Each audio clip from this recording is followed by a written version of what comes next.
Carolina's conference final curse is over. They have simply been the most dominant team this postseason, and they will head to the Stanley Cup final with a playoff record of 12-1. Of course, that one loss after an 11-day layoff, that won't be a problem this time. Cup final starts Tuesday night right here in that building in front of these fans. We're outside right now and have absolutely no plans on leaving anytime soon. They waited a long time for this, guys. 2006, they made it to the Stanley Cup final. They heard all about how they couldn't get past this Eastern Conference final, and here they are. And they do it, as I mentioned, Anson, in a fashion that leaves absolutely no doubt. Yeah, the first couple of series, they closed it out on the road. Now doing this in front of their home crowd so the fans can see the trophy. But Biz, I don't think there was any coincidence behind Coach Rod Brind'Amour having his top line on the ice late in the hockey game when Montreal Canadiens pulled their goalie. You know, he needs to have those guys feeling really good about themselves. And yes, it's an empty net goal, with Jarvis scoring, Aho getting assists, Svechnikov getting assists. Those guys are going in with a lot of confidence versus the Vegas Golden Knights. Same thing, getting that power play goal. You need everything going, and they're going to have to be at their best if they want to beat Vegas. Like, this is going to be an unbelievable series in the Stanley Cup final. I don't know what your guys' predictions are, but just talk about two well-oiled machines, 4 lines, 6D. I mean, we talk about Anderson a lot. Remember at the beginning of the year when Bussy had the net and he went on that insane run? So from top to bottom, just two unbelievably coached organizations who have tremendous players. Yeah, I think it was just a real lesson in how do you win a Eastern Conference final championship. You know, they came out flat in game 1, and Montreal, give them credit, played extremely well. We got into game 2, it was a close game. They ended up winning in overtime. It was a big win. And you could just sense it. We started to feel it in game 3 in Montreal, where Montreal was feeling the effects of those 2 7-game series. And my hat goes off to them, Marty St. Louis, and the job he did, because they were tremendous. And it's hard to win a game 7, and they won 2 games on the road in game 7.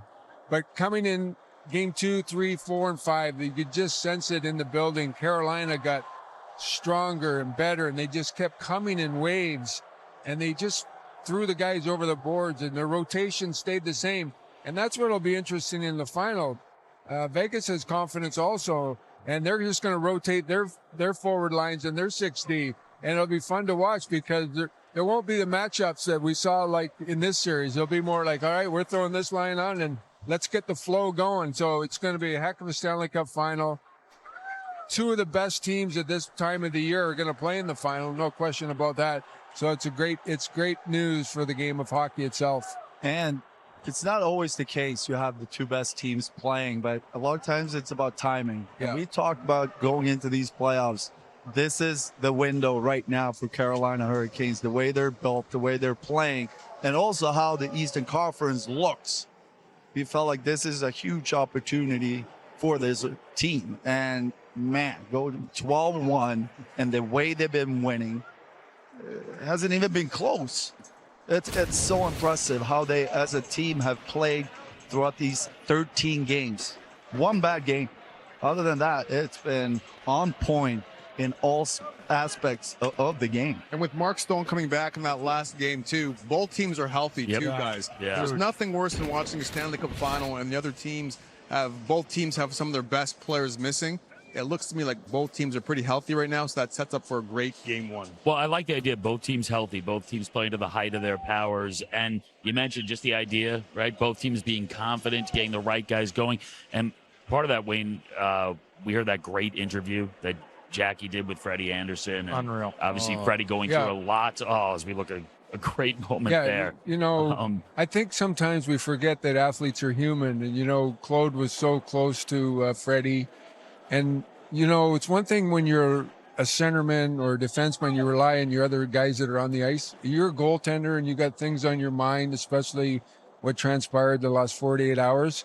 It's difficult and it's very emotional. I'm sure he was feeling a lot of emotions.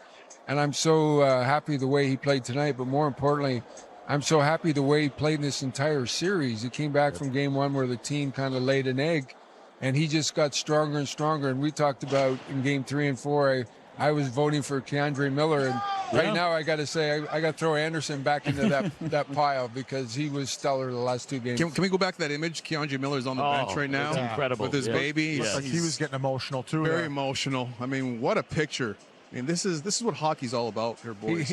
He's carried everything in this series, even the baby. Born May 2nd, that is Cashton. It's incredible. I mean, this is awesome, guys. Oh, and I mean, look at the deep breaths and the tears. It's really incredible, Hank. Yeah, you know what? For players, a lot of times it's about finding the right fit. You know, he had a great start in New York. Last year or so, he didn't really reach his full potential.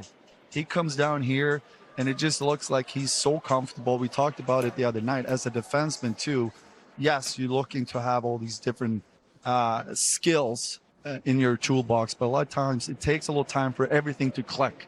And you watch him play right now, everything is working in his game.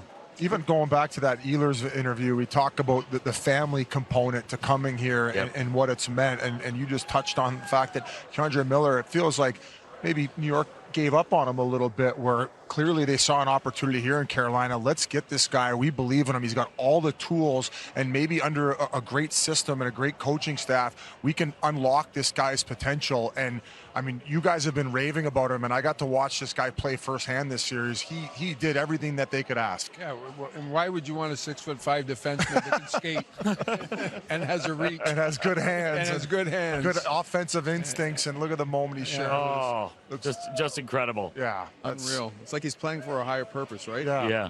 How soon until you have Cashton on skates? And Probably tomorrow. Now the trick is, you don't want to get too excited because it is just the conference championship. So you got to put those emotions, enjoy the night, put those emotions in check. I was curious to see, as I always am, whether they're going to touch the trophy. Yeah.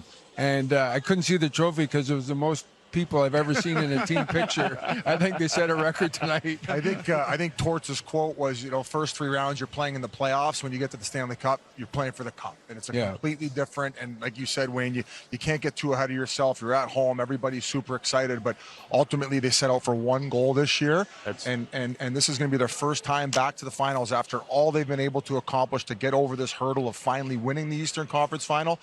Now your reward is going against a juggernaut from the West. So they have their work cut out for them. It's going to be a nice celebration tonight, but I would imagine it's going to be a nice reset tomorrow. And Wednesday will be here before we know it. You keep saying that, and I get it, the juggernaut from the West, and I know they swept Colorado, but Colorado was banged up, right? McHugh at the beginning, McKinnon late in the series.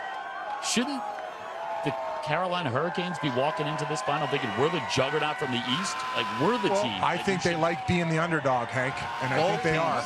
Both teams should feel extremely well about how they're playing, how they got here. And that's what's going to make this series so interesting, because you have 2 teams coming in hot. Yeah. But how can you think they're the underdogs? They won the East all year. Not a chance. They're 12-1. All right. I understand what you're saying. Vegas is really good.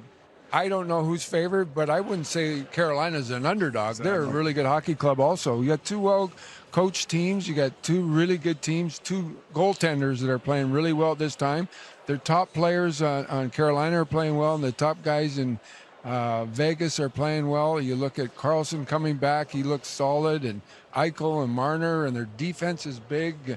This is going to be a 7-game. I think it'll be a 7-game, knock them down, really good hockey series. 2 heavyweights for sure. Yeah, absolutely. 2 of the best teams right now are playing in the final. How much value do you guys put on experience and guys who have lifted Lord Stanley? Like that's kind of where I guess I give slight edge to Vegas. They got the McNabbs, Theodore, who's been there, Stone, Jack Eichel, and there's a few more guys in that locker room. I guess I just think that with the way that they've been playing, their penalty kill being the way that it's gone, I guess special teams in general, goaltending, I guess I feel towards Vegas being the favorite. Well, Vegas thinks they can win, obviously, and they think they can win at any point in time, and they can win in any building. But I tell you one thing, you play all season for one reason, to get home ice advantage. This might come down to that Game 7, and if I'm playing in a Game 7, I want it to be at home. You see the energy in the building. And I'm not saying Vegas can't win the 7th game on the road, but if I have my druthers, I'm taking the home game. And they won the East with a lot of their top defensemen out of the lineup. Gostisbehere missed time, Miller missed time, Slavin missed time, and it didn't this team didn't miss a beat here, guys. No. You know, and back to your point, Gretz, about all the guys with the team picture. It felt like a Stanley Cup Yeah. picture, didn't it? But it also speaks about how much the whole camaraderie. organization Yeah. it plays a big role into this team success. And Liam, you've talked about Rod Brindamore fostering this family atmosphere here in Carolina, and that picture just about summed it up. Yeah, I think you start with Keandre Miller and baby on the bench. Then you see the whole team out there. And we've seen Rod Brindamore with his kid on the ice skating up to around. say hello Came up here during the earlier. broadcast. It has that feeling here. And I think there is this feeling that this is their time. Although I will say Vegas thinks that every single year, and rightfully so. Listen, a lot of guys have contributed to this. In the last couple of years, they added players that have helped push them over the edge. Taylor Hall, certainly one of those guys, and he spoke with Jack. Well, Taylor, in a couple of days, you're going to be playing in the Stanley Cup final. Has that sunk in for you yet?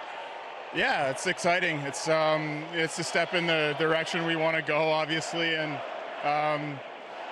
that's what we set out to do. We've been playing really well the last 3 or 4 games, and we know we're going to have our hands full, but right now we're enjoying this. This is awesome. My wife here, some friends here, just kind of taking that all in. It's a great moment. What has this run meant to you personally? Obviously, the second line, you guys are clicking on all cylinders. You've been a huge part of it. Yeah, I mean, I just told Stank and Blaker, it's been so fun being on their line and being a part of this run. It's not finished, obviously, but it's been incredible. They're great players, good kids, and like I said, one more round to go. This has clearly been a very emotional 48 hours for Freddie Anderson. He played unbelievable this entire run. What can you say about how you guys have supported him through it? He's a dog. He's so calm in the net. I know that's a broken record, but in the playoffs, that's really, really comforting when he's the guy back there, and he deserves this so much. He's a leader for us, even though he doesn't say a lot.